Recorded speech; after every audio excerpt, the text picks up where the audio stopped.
Nouvel épisode moins mathématique. On va toujours parler jeux vidéo, mais cette fois-ci, on va faire de la psychologie.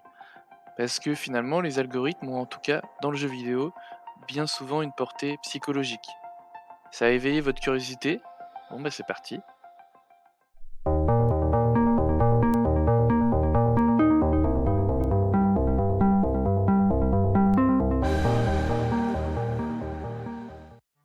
Vous commencez à avoir l'habitude, on va démarrer par une petite intro en histoire sur les ascenseurs.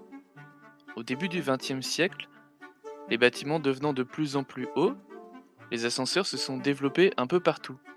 Le souci, c'est que plus le bâtiment était haut, plus l'attente pour monter haut était forcément longue. Donc une compétition s'est créée entre les constructeurs.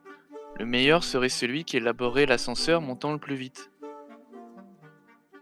Vient alors une entreprise qui n'a pas les moyens de s'aligner sur les performances des autres et décide de placer des miroirs dans les ascenseurs. Cela permet de faire patienter les gens le temps de la montée et éviter qu'ils se plaignent de la durée. On s'aperçoit qu'au-delà de la recherche de performance, on peut jouer sur la psychologie de l'utilisateur, un peu à la manière de la boîte de Skinner dans le premier épisode. Avec le principe du loot, on cherchait à allonger le temps de jeu, donner un sentiment de satisfaction d'obtenir un objet très rare, sentiment que l'on n'éprouverait pas si on pouvait acheter cet objet directement. Cette petite anecdote sur les miroirs dans les ascenseurs, on la retrouve avec un subterfuge similaire dans les temps de chargement d'un jeu. Avec l'avènement de la 3D dans les jeux vidéo, les développeurs ont fait face à un problème d'optimisation. Les mondes devenaient de plus en plus grands à modéliser, et le joueur ou la joueuse n'ont pas très envie d'avoir une map non terminée lorsqu'ils sont manette en main. Les consoles de salon s'amélioraient d'un point de vue technique, mais pas assez pour éviter les temps de chargement. Du coup, certains développeurs ont l'idée de faire patienter le joueur avec un jeu dans le jeu. Exemple connu dans la série Dragon Ball Budokai sur PS2, dans chaque volet de la saga, il y avait un mini-jeu durant les phases de chargement. Un coup, il fallait tirer sur des capsules, un coup, il fallait faire tourner le personnage le plus vite possible, et ça distrayait les gens le temps de charger tout. Dans Rayman Legends, le chargement prenait la forme d'un mini-jeu où les joueurs peuvent récupérer une vie supplémentaire pour le niveau à venir, en plus de pouvoir régler leur compte entre eux. D'autres jeux optent juste pour un moment d'entraînement des mécaniques du personnage en attendant de démarrer.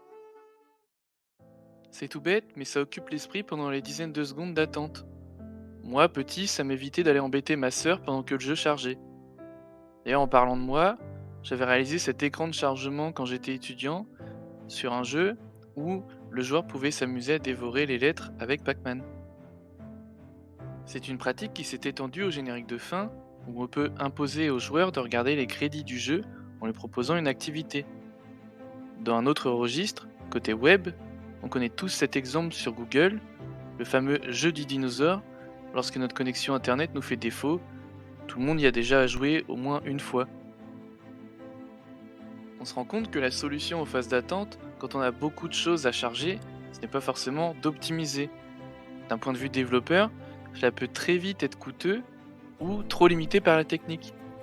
Alors on fait presque de la bidouille en utilisant des stratagèmes, parfois des algorithmes comme pour Skinner, afin de jouer sur la psychologie humaine et faire en sorte de vous faire vivre une bonne expérience utilisateur. Puisqu'on parlait d'anecdotes sur l'ascenseur, je vais ajouter une autre anecdote. Elle est bien connue dans le milieu de l'investissement, mais on estime que si vous devez expliquer un projet que vous réalisez, vous devez réussir à l'expliquer en quelques minutes. On appelle cela elevator pitch. Parce qu'aux États-Unis, un créateur qui voulait réussir devait monter dans l'ascenseur en même temps qu'un investisseur et essayer de le convaincre avec son discours le temps de la monter jusqu'en haut. Évidemment, ça ne marche pas avec vos voisins d'immeuble, mais le concept est resté. Essayez d'expliquer ce que vous faites dans la vie, par exemple en moins de 1 à 2 minutes à quelqu'un, vous verrez que ce n'est pas si facile de captiver l'attention avec si peu de temps.